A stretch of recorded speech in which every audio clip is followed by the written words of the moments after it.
And welcome back. Today I'm going to start by adjusting these valves. So what I have now is I have it set up on top dead center on compression on the left cylinder. We are going to loosen the adjuster nut over here. And by doing that, I'm sure it loosened the adjuster itself. I'm going to set them at 0.003 inches or 0.08 millimeters. But what I also have is a 0.002. Because what tends to happen, and depending which side you do, one side, like this side, will tighten it and this side will loosen it. As you lock the nut down, your actual adjuster screw will try to move. You can try to hold it, but sometimes I have to do this several times before I get it right. So 0.003.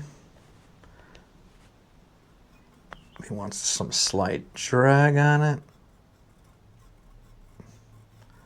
Just like right there. Then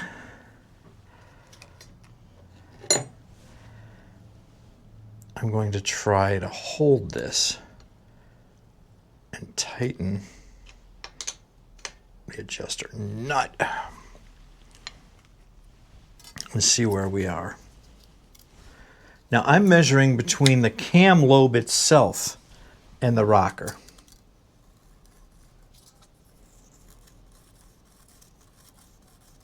I think it could go a little bit tighter. See if I can just snug the nut up enough a little bit. See if that changes anything.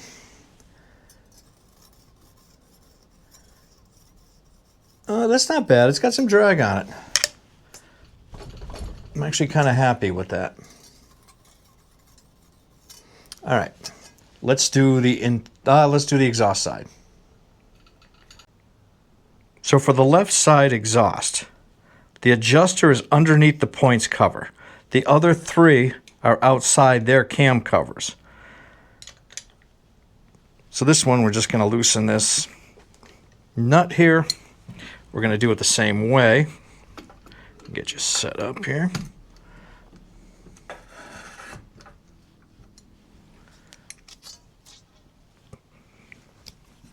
This one, let's see.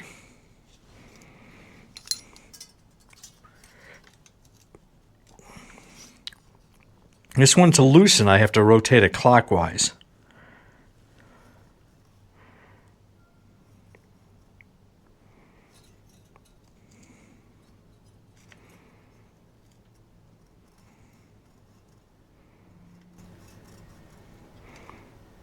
Just trying to get that where it's snug.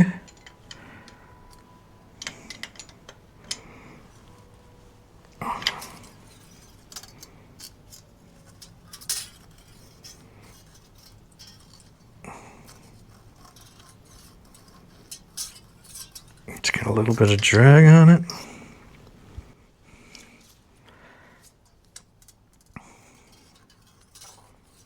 Yeah, that one feels good. Okay, so now I just got to do the same thing to the other side. Get that one on top dead center of the compression stroke and adjust that side. You can see my setup here for holding it on top dead center because sometimes it wants to spring past as it's closing the valves. So I just have a wrench under this cap just to hold it so top dead center is right on the mark here. All right, the intake on the right side is the same thing. Get your feeler gauge in there. I had to loosen the adjuster nut.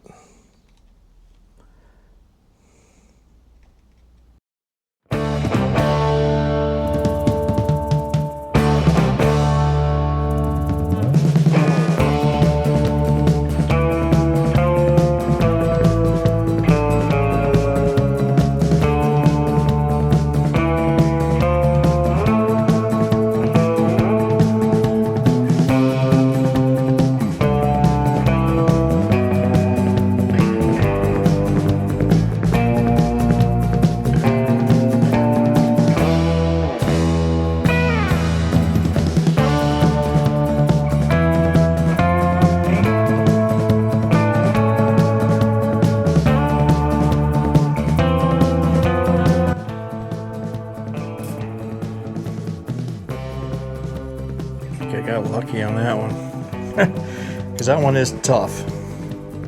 I don't know why. For that one, it grabs.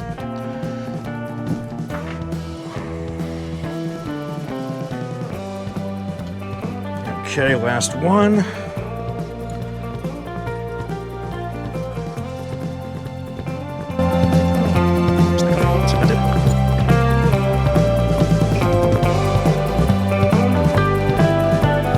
Stay there. Pretty good.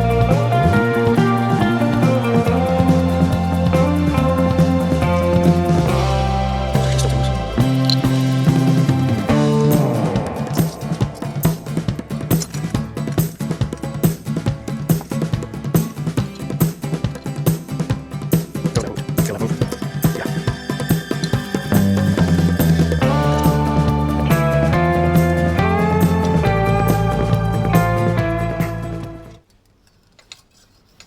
Good. That feels good. Okay.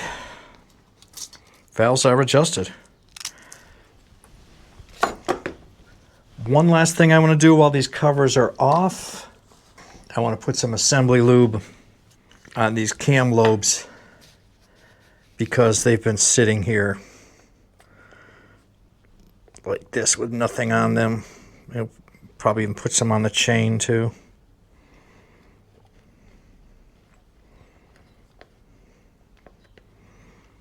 And I'll turn it over a few times.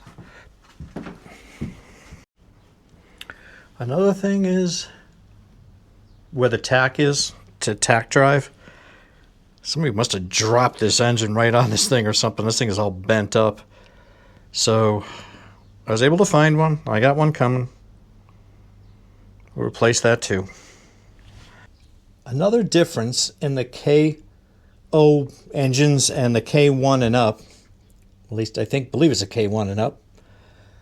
The engine mounting bolts that go through the frame are 10 millimeter on the KOs and 12 millimeter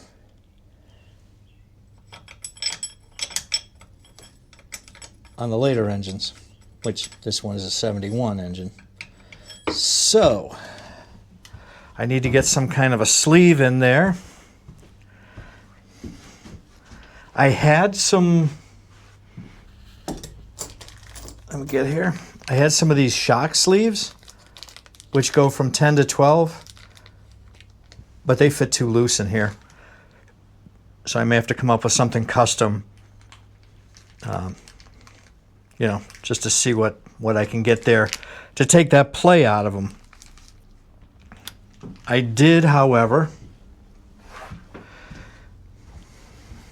find, what are we doing here? On this side, so remember there was the big gap in there? Because the later engines are shorter here, the KO engines went out further. I did get some spacers for here that hopefully will work. I believe it's 20 millimeters per side. So I got some spacers in 10 millimeter. So hopefully I just double them up on each side and that'll take care of it. The starter's back in that hole, which I thought was stripped. It was just filled with junk. So I was able to get all that junk out of the hole, run a tap through it, and that's fine. Bolt tightened up good. All right. Bolt should be here tomorrow, and I'll see you then. I also replaced all these nuts up here. New chrome ones.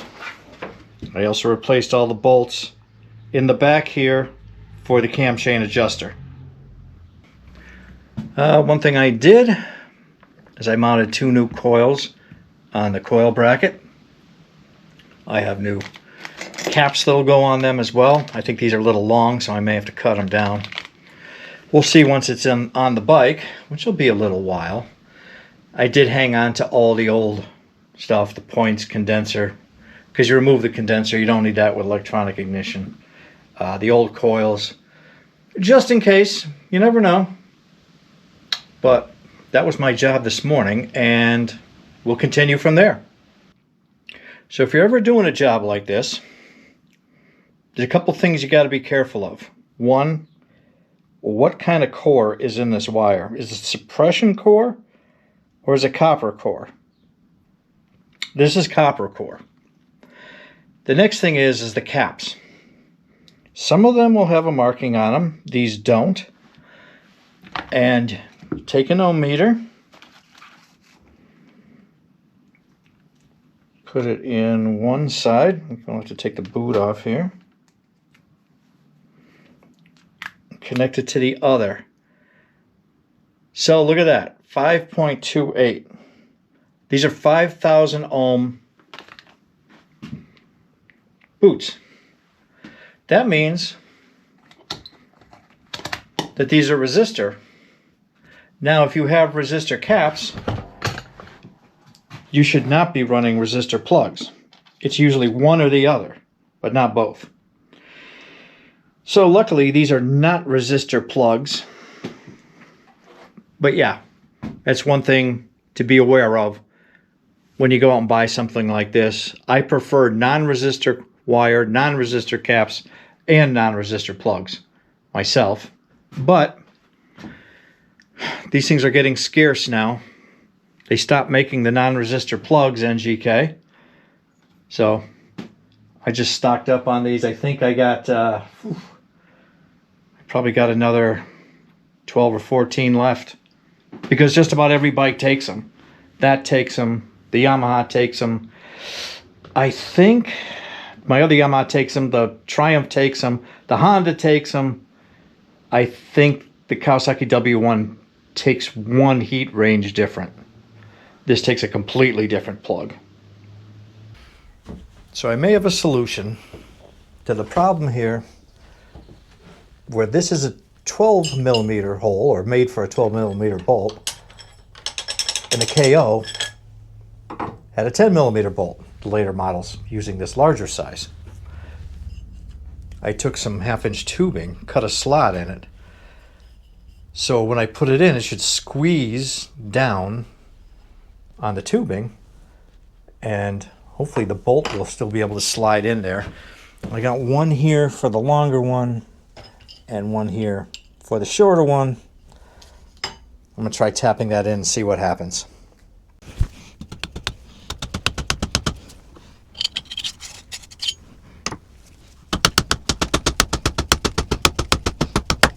A little bit more. Bolt still fits.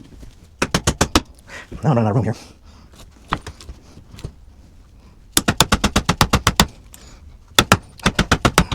Oh, I gotta get a better angle at this.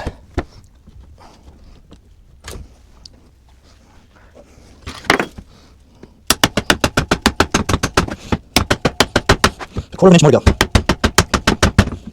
All right.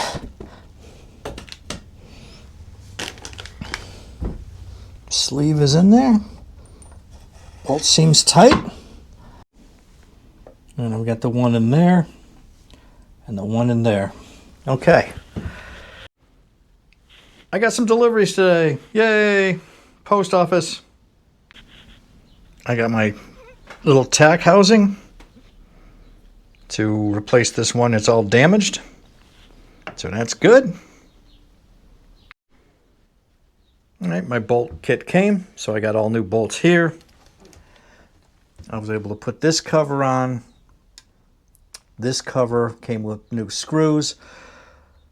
Now, I have kind of a Frankenstein moment here.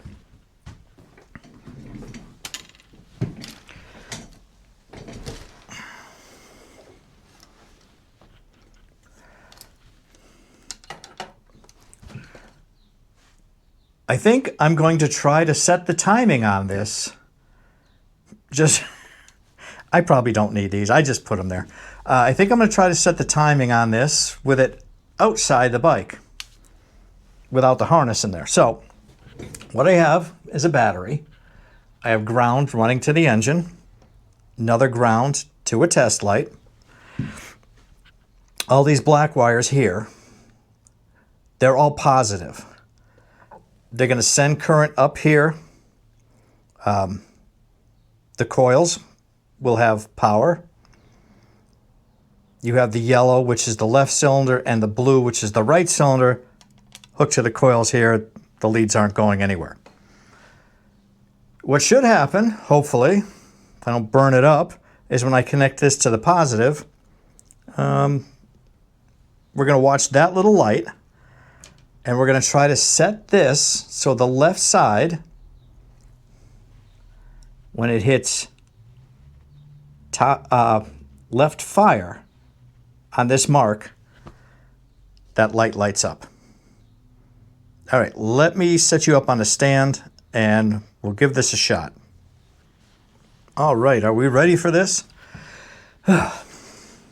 So right now, I have the left fire mark right here, and that's the pointer. That lights out. Hopefully you can see that. We're going to give this thing power and hope we don't fry anything. Okay. Let's crank this slowly. The light's dim. Okay, light came on. See, this thing's right. I have the spark plugs out, but the thing's right on a valve spring. So it's hard to get this thing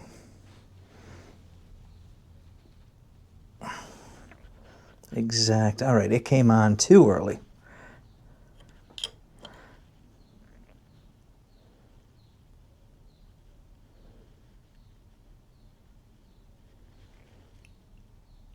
All right. So definitely too early. I'm going to loosen the plate for the pickups. We'll just snug that one up. See if that took care of that.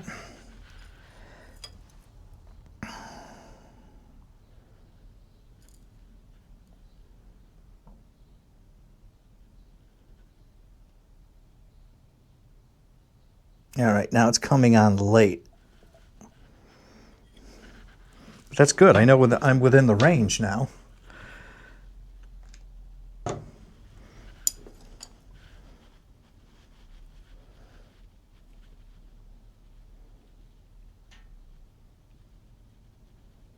Right there, that light came on. I don't know if you can see it, hopefully.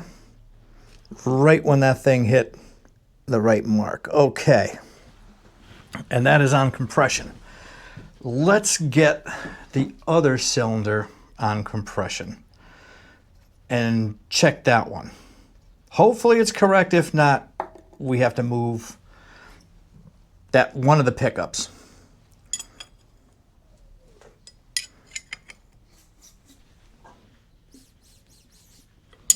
Okay, this one's coming up on compression. Oh. It would help if I switched this light into the proper coil.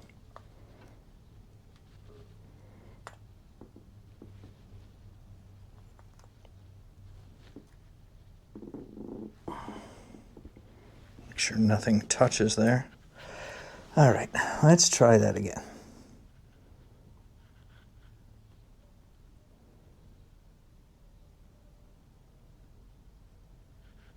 Okay, that one's coming on a little soon.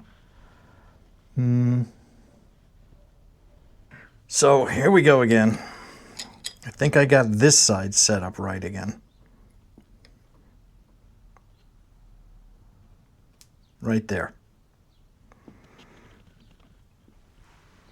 Lights on. Right on the money. Okay.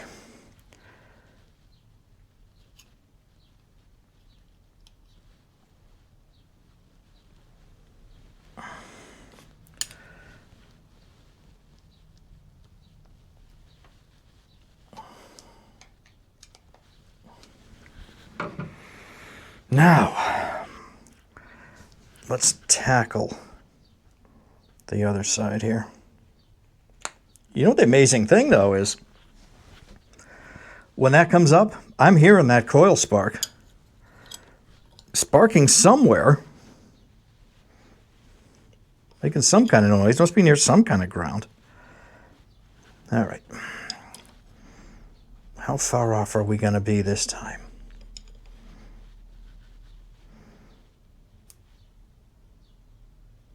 too soon.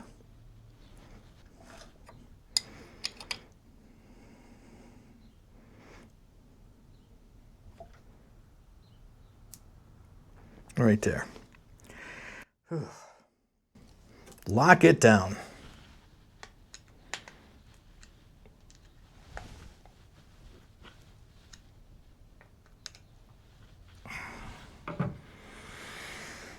Next side.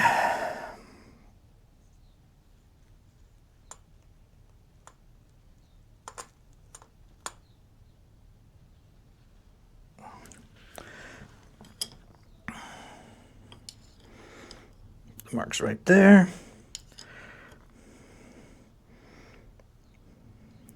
Right in that circle. A little too soon. Okay, so what we want to do, this one's set. This one's set with these two. We want to loosen this one and move it down a little. And that will retard it a little from where it is. I'm going to disconnect the battery. I may have moved it too much. We're going to find out. It's probably easier doing it this way than doing it on the bike. At least I can see it on the bench. Oh, you should have come on right there. You're definitely late now. Okay, definitely went too far, but I know there's a range now that I'm in. I just got to get it in that right spot.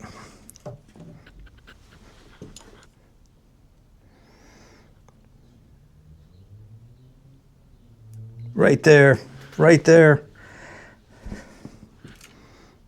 Those are lined up, the light's on. Go back and try it again.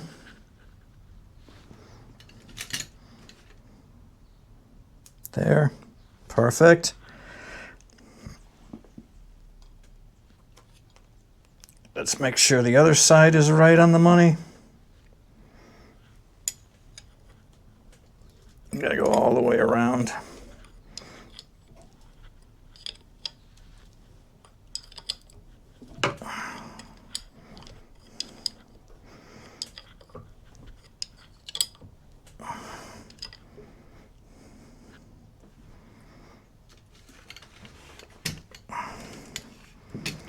Okay, we're watching for that light right there. When that mark lines up with that.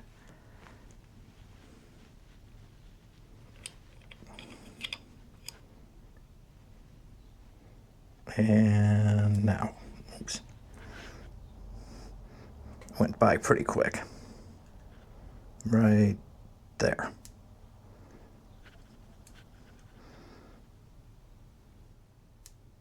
I mean, that's as good as it's gonna get. That's pretty dead on. All right, let's get this battery disconnected so we don't short anything out. Whew. Ignition's timing's done. This engine should be just plug and play now. Starter's in, covers are on. That cover will not go on until it's in the bike because I have to put the cover on with the clutch cable and all that. So we'll do that. But yeah, I can put this cover on and button everything up. Points cover back on. I put the alternator cover back on. That gasket, it's so ugly. It sticks out. I don't know why. Now, I got the plugs in it too. I know there's some of you that probably don't like electronic ignition. And, you know, I can see if you've had a bad experience with it. There are some junk systems out there. There's a lot of good systems out there too. These pickups, this is Charlie's place. These pickups are really good. As a matter of fact, the same pickups in here are in the electronic ignition in this bike, are in the Yamaha XS1 over there. They're in my CB350. So this still has points. The Kawasaki has points. The Triumph, that has electronic ignition. That's a tri-spark system in that. So out of all 8 bikes that I'm going to have, old bikes, of course all the new ones are electronic ignition. Out of all the old bikes that I have, only 2 are points. They do make a Charlie's Place for this one, electronic ignition. So, you know, that would be easy enough to put in. The Kawasaki, I was told there's a company that makes an electronic ignition for that. I may look into that. Again, it's personal preference. As long as you get a good system, you shouldn't have problems with it. Now this one is set, and I theoretically should never have to touch it again. You know, granted, it's running on, the cams run off a chain, so when the chain stretches, you know, it may throw off the timing a little, but also, same would happen with points. And there's no maintenance on these, there's no wear, no rubbing blocks, no contacts hitting. Everything's done through an air gap, so yeah, it's what I prefer. You run what you prefer. I just like the simplicity and knowing that when I go to start these bikes up after sitting a long time, you know, there's no sanding of points. They're going to start. Okay. That's it for me for tonight. I will see you in a few seconds, though. New day for me, and look what I have in the shed. It is a frame. A freshly powder coated frame too. I used a different place, so we will see how this goes. I have not unwrapped this yet, but I can definitely read the numbers on it, which I couldn't do before on the last one. So yeah, let me unwrap this and we'll take a look at it. Oh, all unwrapped. Glossy black. Came out looking really, really good. They protected the threads inside the holes too, which is good. When you get one powder coated, or even if you paint one, there's going to be spots that you're going to need to take the powder coat or paint off of, just for grounding reasons. And a lot of times I like to do like down in here where the engine mounts to it, do some of them, things like that. You know, like if that were a ground, or maybe that's a ground, you want to do a little of the outside too, not just where the threads are. But yeah. So what do you think the first thing I'm going to put on this frame is? Take a guess and see if you're right. Okay, that was kind of a trick question because the answer is it's the Honda Motor Company Made in Japan sticker that goes on the neck. I took pictures of where the old one was, so I figured before this frame gets all greasy and everything, I'll stick that on right about there on the neck. And then actually, I left these bearing races in, not on purpose, I just forgot to take them out. I got to knock them out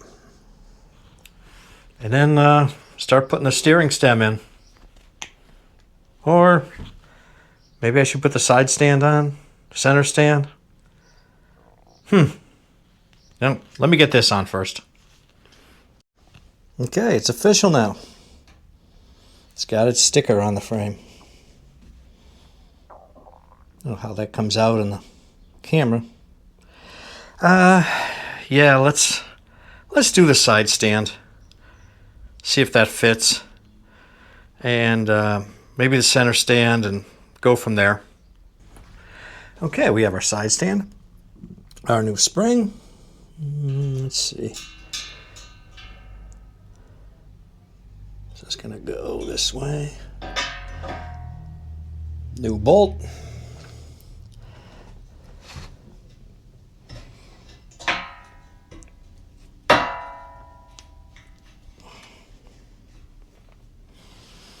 I'm going to put some grease on this.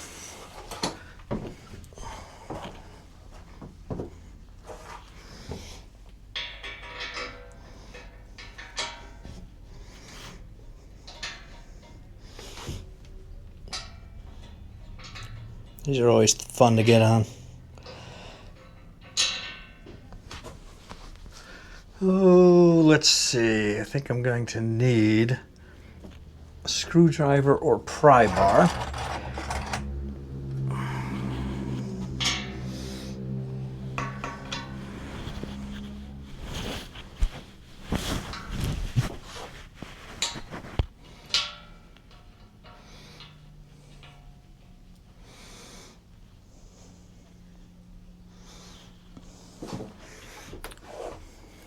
Not sure if that's actually started or not.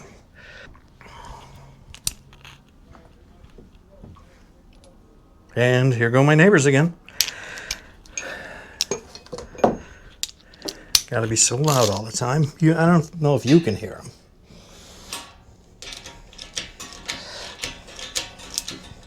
That is going.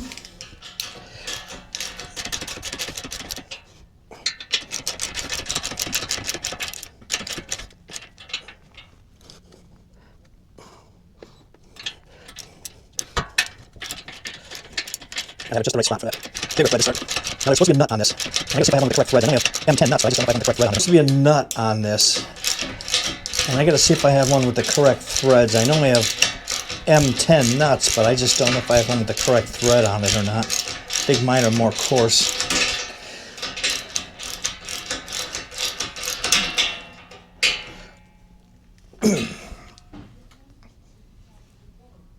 All right, let's see if we can find something.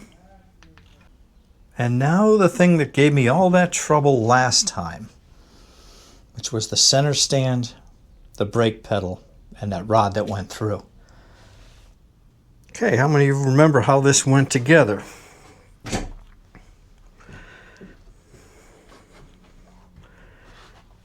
I have the brake pedal here, the spring is in. This is where it got seized before.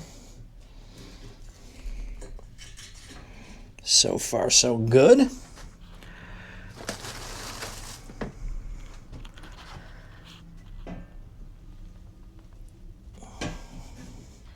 We got this shaft all greased up.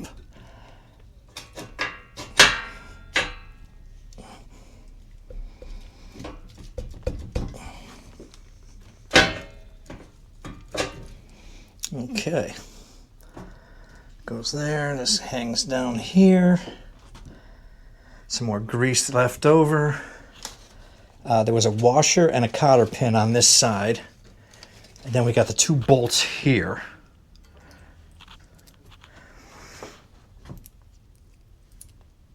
Which I've got some new bolts and locking nuts.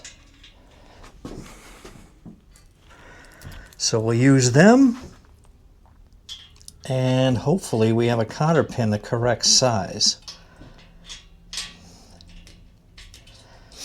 And then I gotta figure out the spring.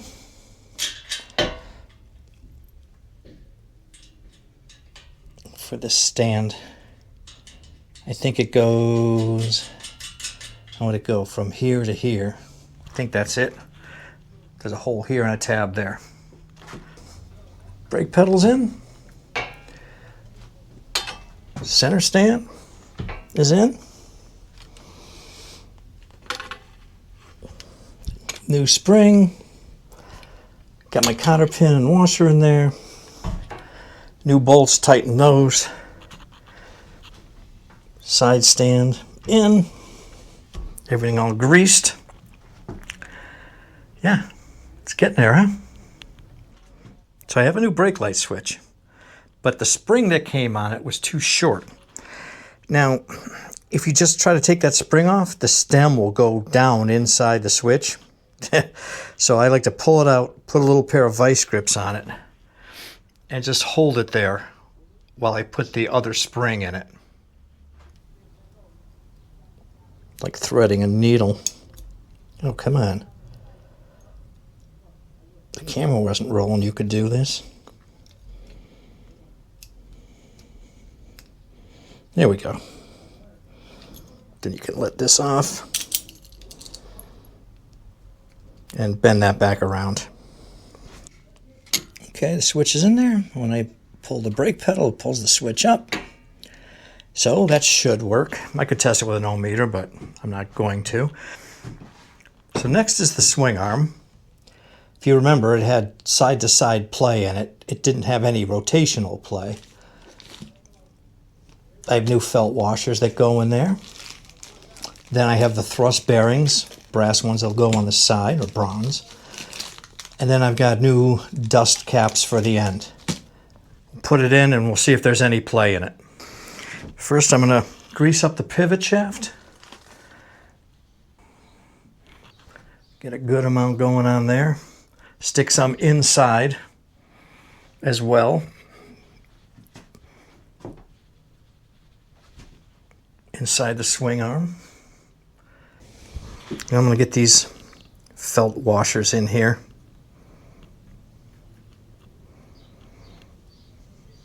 Like that.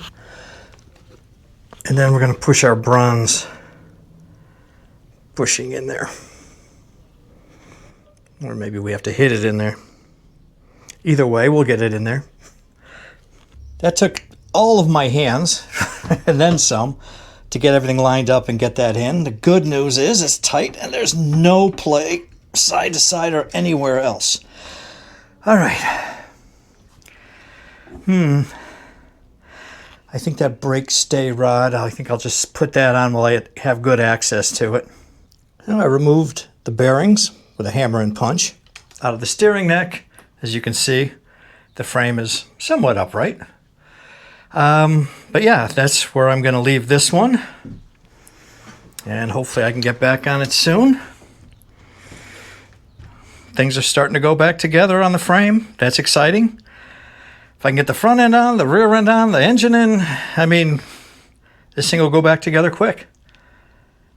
So, thanks for watching, and I'll see you on the next one. Take care.